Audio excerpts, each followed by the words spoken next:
Hello everyone, मैं हूं कामरान चौधरी और आप देख रहे हैं chemistry with Kamran. Last lecture में हमने सोडियम मेटल को प्रिपेयर किया था इन डाउन सेल। ठीक है, आज हम लोग क्या करने जा रहे हैं? आज हम लोग प्रिपेयर करने जा रहे हैं सोडियम हाइड्रोक्साइड, या जिसको आप कास्टिक सोडा भी बोलते हैं, राइट। अब ये कास्टिक सोडा हम कैसे प्रिपेयर करेंगे? By the electrolysis of brine. Brine की इलेक्ट्रोलिसिस से, एक इलेक्ट्रोलाइटिक सेल में ब्राइन की इलेक्ट्रोलिसिस से हम सोडियम हाइड्रोक्साइड को प्रिपेयर करेंगे। ठीक है, अब ब्राइन क्या होता है? सबसे पहले तो आपको ब्राइन का पता होना चाहिए कि ब्राइन बेसिकली होता क्या है। ब्राइन होता है कंसंट्रेटेड या saturated solution of sodium chloride and water. Sodium chloride का जो वाटर में सॉल्यूशन होता है सैचुरेटेड या कंसंट्रेटेड। ठीक है, अब कंसंट्रेटेड मींस के गाढ़ा सॉल्यूशन होता है, बहुत ज्यादा अमाउंट आपने डिसॉल्व की हुई है वाटर में सोडियम क्लोराइड की। ठीक है, या आप कह सकते हैं सैचुरेटेड सॉल्यूशन। सैचुरेटेड सॉल्यूशन आपने चैप्टर नंबर 6 में पढ़ा हुआ है कि सैचुरेटेड सॉल्यूशन क्या होता है, कि ऐसा सॉल्यूशन जिसमें रूम टेम्परेचर पे सॉल्वेंट के अंदर मजीद सॉल्यूट ऐड ना हो, उसको आप सैचुरेटेड सॉल्यूशन कहते हैं। सो यहाँ पे हमने सैचुरेटेड सॉल्यूशन प्रिपेयर कर लेते हैं सोडियम क्लोराइड का, उसके बाद हम उसकी इलेक्ट्रोलिसिस करते हैं, देन फाइनली आपके पास जो प्रोडक्ट्स बनते हैं वो 3 प्रोडक्ट्स बनते हैं, सोडियम हाइड्रोक्साइड, क्लोरीन और हाइड्रोजन। अब इस सेल में हाइड्रोजन गैस और chlorine gas as a by product बनती है और सोडियम हाइड्रोक्साइड बनता है, जिससे आपका कंसर्न होता है जिसको बनाने के लिए। ठीक है, अभी जो आप सोडियम हाइड्रोक्साइड प्रिपेयर करते हैं ये एक बहुत ही इंपॉर्टेंट सब्सटेंस है। इसकी जरा इंपॉर्टेंस इंडस्ट्रियल लेवल पे तो बहुत ज्यादा है। ठीक है, अगर मैं आपको कुछ इसके यूजेस बताऊं कि कहां कहां पे सोडियम हाइड्रोक्साइड यूज होता है, मोस्टली इंडस्ट्रीज में। सोडियम हाइड्रोक्साइड को आप यूज कर सकते हैं as a drain cleaner. Drain cleaner भी सोडियम हाइड्रोक्साइड यूज होता है। ठीक है, अगर मैं आपको प्रैक्टिकल एग्जांपल दूं ड्रेन क्लीनिंग की, जैसे हमारे जो किचन में सिंक होते हैं या जो वॉश बेसन होते हैं हमारे, ठीक है, उसके पाइप्स में अगर कचरा आ जाए, ठीक है, सो वो भी हम सोडियम हाइड्रोक्साइड की मदद से साफ कर सकते हैं। बट हम बहुत ज़्यादा मेहनती लोग हैं, हम सोडियम हाइड्रोक्साइड को यूज़ नहीं करते। हम क्या करते हैं, हम सरिया लेके खुद ही स्टार्ट हो जाते हैं उसको साफ करना, उसको क्लीन करना। ठीक है, सो सोडियम हाइड्रोक्साइड के फर्दर यूजेस कौन कौन से हो सकते हैं? सोडियम हाइड्रोक्साइड यूज होता है for the oil refining. Oil refining में यूज होता है। जैसे आप जो जमीन से जब ऑयल निकालते हैं तो वो ब्लैक कलर का थिक ऑयल होता है जिसको आप क्रूड ऑयल बोलते हैं, उसको यूजफुल बनाते हैं, उसकी रिफाइनिंग करते हैं। ठीक है, उसकी रिफाइनिंग में भी सोडियम हाइड्रोक्साइड आप यूज करते हैं। इसके अलावा जो सोडियम हाइड्रोक्साइड है वो आप यूज करते हैं for the water treatment of water के लिए भी आप सोडियम हाइड्रोक्साइड को यूज करते हैं, कि वाटर को आप प्योरीफाई करते हैं by the use of sodium hydroxide. Further sodium hydroxide को आप यूज करते हैं पेपर इंडस्ट्री में, प्लास्टिक इंडस्ट्री में, फैब्रिक्स इंडस्ट्री में, इसी तरह सोप एंड डिटर्जेंट इंडस्ट्री में आप सोडियम हाइड्रोक्साइड को यूज करते हैं। ठीक है, अब आपने देख लिया कि सोडियम हाइड्रोक्साइड कितना यूजफुल है, इंडस्ट्रियल यूज आपने देख लिया सोडियम हाइड्रोक्साइड के। अब ये जो सोडियम हाइड्रोक्साइड हम प्रिपेयर करते हैं, ये हम काम कर रहे होते हैं, ब्राइन की जो इलेक्ट्रोलिसिस हम कर रहे होते हैं वो एक इलेक्ट्रोलाइटिक सेल में कर रहे होते हैं। ठीक है, अब इलेक्ट्रोलाइटिक सेल का नाम क्या है? उसका नाम है नेल्सन सेल। अब ये नेल्सन सेल केमिस्ट के नाम पे ही रखा गया है, राइट। सो अब किसी भी इलेक्ट्रोलाइटिक सेल के लिए मैंने आपको बताया था कि 3 चीजें होती हैं उसकी कंस्ट्रक्शन में। पहली चीज वेजल या कंटेनर होता है जिसमें इलेक्ट्रोलाइट होता है। दूसरी चीज जो होती है वो इनर्ट इलेक्ट्रोड्स आप यूज करते हैं। इनर्ट इलेक्ट्रोड का वर्ड मैं यूज कर रहा हूं। इनर्ट इलेक्ट्रोड्स ऐसे इलेक्ट्रोड्स होते हैं जो कि इलेक्ट्रोलाइट के आयंस के साथ रिएक्ट नहीं करते। सो 2 आप इनर्ट इलेक्ट्रोड्स यूज करते हैं।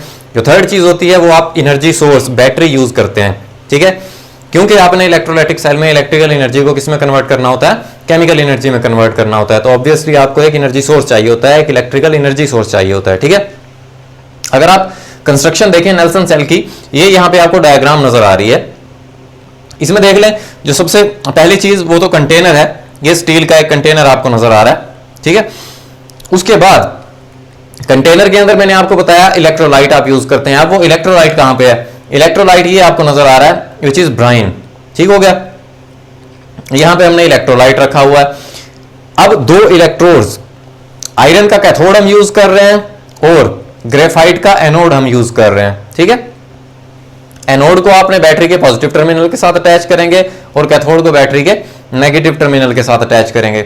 ये जो आपको आउटलेट नजर आ रहा है ये क्लोरीन गैस के लिए आउटलेट है, क्लोरीन गैस यहां से बाहर आएगी। इसी तरह ये आउटलेट जो नजर आ रहा है आपको ये हाइड्रोजन गैस के लिए नजर आ रहा है। उसके अलावा ये जो आपको ड्रॉप्स नजर आ रहे हैं ये सोडियम हाइड्रोक्साइड के ड्रॉप्स नजर आ रहे हैं। जब सोडियम हाइड्रोक्साइड बनेगा तो वो in the form of drops जो है वो नीचे आएगा, जहां पे आप सोडियम हाइड्रोक्साइड को कैच बेसन में कलेक्ट कर लेंगे। एक और चीज इसमें आपको नजर आ रही है विच इज डायाफ्राम। डायाफ्राम क्या होता है? डायाफ्राम एस्बेस्टॉस की कोटिंग होती है, एस्बेस्टॉस की लाइनिंग होती है on cathode and anode. Anode और कैथोड के ऊपर एस्बेस्टॉस की लाइनिंग होती है। अब ये तो देख लिया आपने construction of a Nelson cell. अब हम चलते हैं इसकी वर्किंग के ऊपर। अब वर्किंग कैसे करता है नेल्सन सेल? जब आप इलेक्ट्रिसिटी पास करेंगे थ्रू इलेक्ट्रोलाइट, देन वो इलेक्ट्रोलाइट ब्रेक हो जाएगा इनटू आयंस। उसके बाद आयंस बनने के बाद फिर जो नेक्स्ट प्रोसेस होता है वो होते हैं reactions at anode and cathode. ठीक है, आपने वही 3 स्टेप्स फॉलो करने हैं जो कि मैंने आपको लास्ट लेक्चर में for the preparation of sodium metal बताए थे, डाउन सेल में बताए थे जो मैंने आपको। ठीक है, अब वो फर्स्ट स्टेप क्या था? फर्स्ट स्टेप ये था कि आपने आइडेंटिफाई करना है इलेक्ट्रोलाइट। इलेक्ट्रोलाइट आप कौन सा यूज कर रहे हैं? यहां पे हम इलेक्ट्रोलाइट यूज कर रहे हैं सोडियम क्लोराइड का सोल्यूशन इन वाटर। तो यहां पे आपके पास सोडियम क्लोराइड और वाटर मौजूद है। जो सेकंड पॉइंट था वो था आयंस। ठीक है, आयंस कौन कौन से बनते हैं आपने आयंस आइडेंटिफाई करने हैं। अब आप देखें जरा कि ये जो सोडियम क्लोराइड है ये आपको कौन कौन से आयंस प्रोवाइड करेगा? Na पॉजिटिव और Cl नेगेटिव। इसी तरह जो वाटर है वो आपको कौन कौन से आयंस प्रोवाइड करेगा? H पॉजिटिव और OH नेगेटिव। जो थर्ड पॉइंट था वो क्या था? थर्ड पॉइंट फाइनली आप रिएक्शंस लिखते हैं at anode and at cathode. Anode और कैथोड के रिएक्शंस लिखने हैं आपने। ठीक हो गया। अब यहां पर जो प्रॉब्लम है वो प्रॉब्लम ये है कि लास्ट लेक्चर में जब हमने मेटल की सोडियम मेटल की प्रिपरेशन को देखा था उसमें हमने देखा था कि हमारे पास जस्ट 2 ही आयंस होते थे, क्योंकि हमने जो सोडियम मेटल थी वो प्रिपेयर की थी bye the electrolysis of molten sodium chloride. उसमें आपके पास जस्ट 2 ही आयंस थे, Na पॉजिटिव और Cl नेगेटिव। सो हमारे लिए इजी हो गया था कि सोडियम आयन जो है वो किस तरफ मूव कर जाता था? कैथोड की तरफ चला जाता था, और जो क्लोराइड आयन है वो एनोड की तरफ चला जाता था।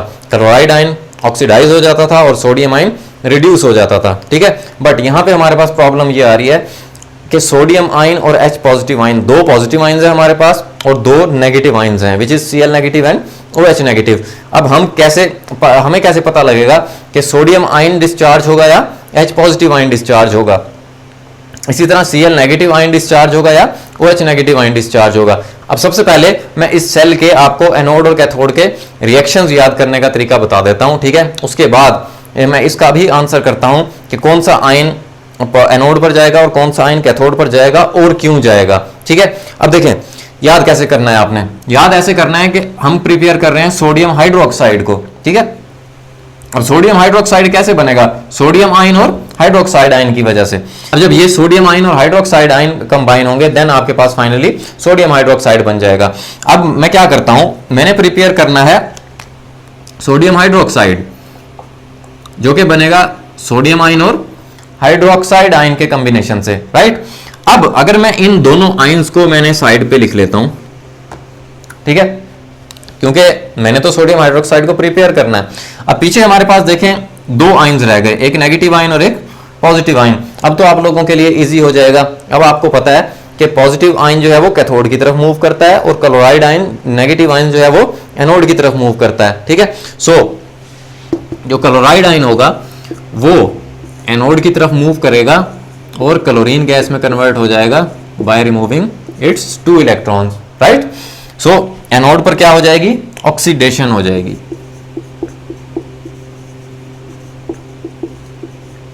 ये जो आपको आउटलाइन नजर आ रहा है यहाँ पे क्लोरीन गैस का, ठीक है, यहां से क्लोरीन गैस बाहर आ जाएगी।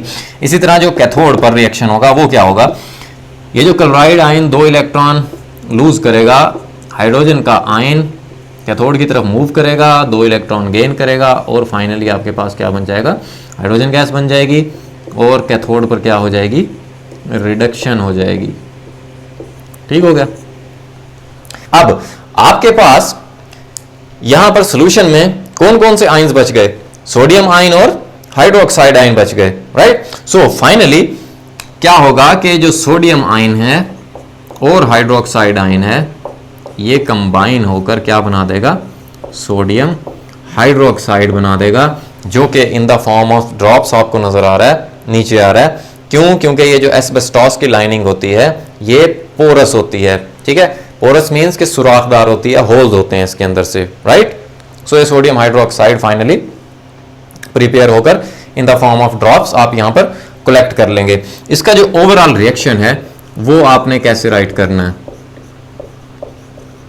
अब देखें इस रिएक्शन के दौरान आपके पास 3 चीजें बन रही हैं, ठीक है। एक तो आपके पास बन रहा है सोडियम हाइड्रोक्साइड, ठीक है। दूसरी चीज बन रही है क्लोरीन गैस, तीसरी चीज बन रही है हाइड्रोजन गैस, जो कि मैंने अभी आपको बताया था कि क्लोरीन गैस और hydrogen gas as a by product बनते हैं। और आपके पास इलेक्ट्रोलाइट क्या था, इलेक्ट्रोलाइट था आपके पास सोडियम क्लोराइड और वाटर, ठीक है। सो अगर आप इक्वेशन को बैलेंस करें सो ऐसे आपकी इक्वेशन बैलेंस हो जाएगी, ठीक है। सो ओवरऑल रिएक्शन इस सेल के लिए इस तरह से आप राइट कर लेंगे। अब हम चलते हैं आपके क्वेश्चंस की तरफ। पहला क्वेश्चन कि जी ये सोडियम आयन और H पॉजिटिव आयन में से H पॉजिटिव आयन क्यों जाकर डिस्चार्ज हुआ कैथोड पर, और क्लोराइड आयन और हाइड्रोक्साइड आयन में से क्यों क्लोराइड आयन डिस्चार्ज हुआ एनोड पर, ठीक है। उसका आंसर ये है कि आप देखें यहां पर जो आप ये डायाफ्राम जो एस्बेस्टॉस यूज कर रहे हैं, ठीक है, उसका क्या काम होता है, उसका यही काम होता है कि उसने रोकना है OH नेगेटिव को एनोड की तरफ जाने से, क्योंकि एनोड पर भी एस्बेस्टॉस की क्या है, लाइनिंग है, एस्बेस्टॉस की कोटिंग है। सो वो OH नेगेटिव को रोक देगा एनोड पर जाने से। इसी तरह कैथोड पर भी एस्बेस्टॉस की लाइनिंग है, Na पॉजिटिव को वो कैथोड पर जाने से रोक देगा, ठीक है। अब इसका मैं आपको कॉन्सेप्चुअल आंसर देता हूं। कॉन्सेप्चुअल आंसर के लिए आपको जाना पड़ेगा एक सीरीज पे जिसको आप बोलते हैं रिएक्टिविटी सीरीज। वो रिएक्टिविटी सीरीज में पॉजिटिव आयंस और नेगेटिव आयंस होते हैं, उसको मैं आपको समझाता हूं कि उसको देखकर आप कैसे आइडेंटिफाई कर सकते हैं कि कौन सा आयन डिस्चार्ज होगा, कौन सा आयन प्रेफरेंशियली डिस्चार्ज होगा। प्रेफरेंशियली का वर्ड मैं इसलिए यूज कर रहा हूं क्योंकि देखें हमारे पास दो आयंस मौजूद होते हैं, 2 पॉजिटिव आयंस और 2 नेगेटिव आयंस। तो जो आयन पहले डिस्चार्ज होगा उसको हम बोलते हैं कि वो प्रेफरेंशियली डिस्चार्ज होगा, ठीक है। अब उसके लिए हम चलते हैं रिएक्टिविटी सीरीज की तरफ। मैं यहां पर रिएक्टिविटी सीरीज बनाऊंगा और उसमें आपको मैं समझाऊंगा कि आप कैसे आइडेंटिफाई कर सकते हैं कि कौन सा आयन मूव करेगा एनोड या कैथोड के ऊपर, ठीक है। पॉजिटिव आयंस के लिए जो रिएक्टिविटी सीरीज है वो क्या है, इसी तरह जो नेगेटिव आयंस के लिए जो रिएक्टिविटी सीरीज है वो क्या है। अभी मैंने रिएक्टिविटी सीरीज राइट की है for the positive ions and for the negative ions. अगर आप यहां पर देखें, यहां पर मैंने लिखा है ईज ऑफ डिस्चार्ज।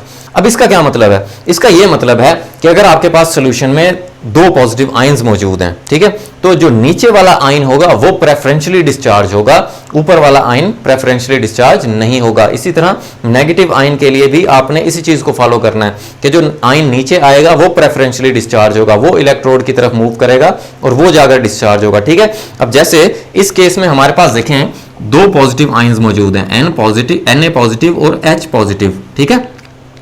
अब यहां पर आपको नजर आ रहा है कि H पॉजिटिव जो है वो नीचे है और सोडियम Na पॉजिटिव सोडियम का आयन जो है वो ऊपर है। तो इट मींस कि हाइड्रोजन का जो आयन है वो प्रेफरेंशियली डिस्चार्ज होगा, इसीलिए हमारे पास कैथोड पर हाइड्रोजन का आयन जो है वो डिस्चार्ज हुआ है, राइट।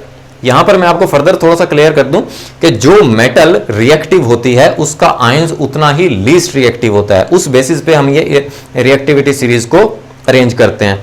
क्लियर हो गई बात। अब अगर हम बात करें नेगेटिव आयन की, नेगेटिव आयंस देखें हमारे पास 2 नेगेटिव आयन हैं, OH negative and Cl negative, 2 हमारे पास नेगेटिव आयंस मौजूद हैं, ठीक है। अब यहां पर आप देखें कि OH नेगेटिव नीचे है और Cl नेगेटिव ऊपर है, तो इस केस में इस रिएक्टिविटी सीरीज के अकॉर्डिंग OH नेगेटिव आयन को डिस्चार्ज होना चाहिए, OH नेगेटिव आयन को एनोड की तरफ मूव करना चाहिए, बट हमने अभी देखा कि जो Cl नेगेटिव है वो एनोड पर डिस्चार्ज हो जाता है। ऐसा क्यों है? ऐसा इसलिए है क्योंकि मैंने अभी आपको बताया कि हम जो यहां पर इलेक्ट्रोलाइट यूज कर रहे हैं वो ब्राइन यूज कर रहे हैं। ब्राइन क्या होता है? कंसंट्रेटेड सॉल्यूशन होता है वाटर के अंदर सोडियम क्लोराइड का, ठीक है।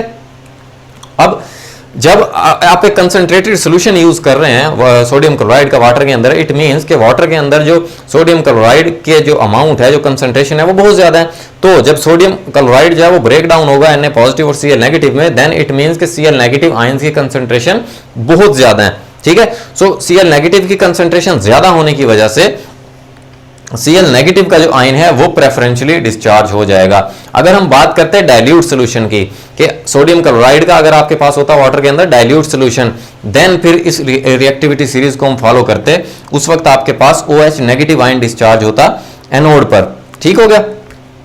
अब आप बात करेंगे कि सर सोडियम भी, अगर सोडियम क्लोराइड की कंसंट्रेशन ज्यादा है तो सोडियम के आयन की कंसंट्रेशन भी तो ज्यादा होगी, बट हम H पॉजिटिव को डिस्चार्ज कर रहे हैं। तो उसका आंसर ये है कि अगर किसी सॉल्यूशन के अंदर इन 3 आयंस के अलावा ये ऊपर वाले आयंस मौजूद हों, इन ऊपर वाले आयंस में से कोई 2 आयंस मौजूद हों, ठीक है। सो जो आयन नीचे आएगा वो प्रेफरेंशियली डिस्चार्ज होगा और जो आयन ऊपर आएगा वो प्रेफरेंशियली डिस्चार्ज नहीं होगा। बट अगर किसी सॉल्यूशन के अंदर इनमें से कोई आयन मौजूद हो, ठीक है, और इनमें से कोई आयन मौजूद हो, सो ये वाले आयंस प्रेफरेंशियली डिस्चार्ज होंगे, इनमें से आयंस जो हैं वो डिस्चार्ज नहीं होंगे, कभी भी नहीं होगा, ठीक हो गया। अब इस केस में हम देखें हमारे पास H पॉजिटिव आयन मौजूद है, तो जब H पॉजिटिव आयन मौजूद है तो हमने हमेशा इसको ही डिस्चार्ज करना है, राइट। ये चीज क्लियर हो गई। अब एक और क्वेश्चन, व्हाट इफ के अगर आपके पास इनमें से 2 आयंस मौजूद हों, ठीक है, इसका तो हमने समझ लिया। व्हाट इफ के अगर आपके पास इन 3 आयंस में से सॉल्यूशन के अंदर 2 आयंस मौजूद हों, तो हमेशा याद रखिएगा कि अगर इन तीनों आयंस में से कोई 2 पॉजिटिव आयंस मौजूद हैं, ठीक है, सो हमेशा कॉपर का आयन और सिल्वर का आयन पहले डिस्चार्ज होगा H पॉजिटिव आयन से, ठीक है। कॉपर आयन और सिल्वर का आयन जो है वो प्रेफरेंशियली डिस्चार्ज हो जाएगा, ठीक है। उम्मीद है अब आपको अच्छे से क्लियर हो गया होगा कि कैसे हम NaOH को प्रिपेयर कर सकते हैं, और एनोड और कैथोड पर इसके रिएक्शंस अब आपको क्लियर हो गए होंगे, राइट। और सारे के सारे जो आपके मन में क्वेश्चंस थे वो क्लियर हो चुके होंगे। अभी भी जिन लोगों के क्वेश्चंस हैं वो कमेंट सेक्शन में मुझसे पूछ सकते हैं, मैं कोशिश करूंगा आपके सारे क्वेश्चंस के आंसर करने की। एक और क्वेश्चन मुझे याद आया जो अक्सर स्टूडेंट पूछते हैं कि सर यहाँ पे हमें बैटरी नहीं नजर आ रही, नेल्सन सेल की जो डायग्राम है हमारी बुक में, ठीक है। अब बैटरी ऑब्वियस सी बात है, बैटरी के साथ ये अटैच हैं, तो हमने इनको एनोड और कैथोड का नाम दिया है, ठीक है। अब क्योंकि हम ये काम एक बड़े इंडस्ट्रियल स्केल पे कर रहे होते हैं, कमर्शियल स्केल पे कर रहे होते हैं, ठीक है, बट यहाँ पर आपको समझाने के लिए ये एक छोटा सा सेल बनाकर आपको समझाने की कोशिश की गई है, ठीक है। सो इट डजंट मीन कि यहाँ पे बैटरी अटैच नहीं है। ऑब्वियस सी बात है कि बैटरी अटैच है, तभी तो हम इसको एनोड बोल रहे हैं और इसको कैथोड बोल रहे हैं। इलेक्ट्रोलाइटिक सेल में आप एनोड और कैथोड उनको बोल सकते हैं कि जो बैटरी के पॉजिटिव टर्मिनल के साथ अटैच हो इलेक्ट्रोड वो एनोड होता है, और जो बैटरी के नेगेटिव टर्मिनल के साथ हो वो कैथोड होता है, ठीक है। बट ये डेफिनेशन ऑथेंटिक नहीं है। ऑथेंटिक डेफिनेशन वही है जो मैंने आपको लास्ट लेक्चर में बताया था कि एनोड वो इलेक्ट्रोड होता है जिस पर ऑक्सीडेशन अक्कर हो रही होती है या जहां से इलेक्ट्रॉन लीव कर रहे होते हैं, और कैथोड वो इलेक्ट्रोड होता है जहां पर रिडक्शन अक्कर हो रही होती है और जहां पर इलेक्ट्रॉन एंटर हो रहे होते हैं, राइट। उम्मीद है अब आपको बहुत अच्छे से क्लियर हो गया होगा, ठीक है। अगर आपको वीडियो पसंद आई है देन चैनल को सब्सक्राइब करें, वीडियो को लाइक करें एंड शेयर करें। मैं हूं कामरान चौधरी और हम मिलेंगे नेक्स्ट वीडियो में। Thank you very much.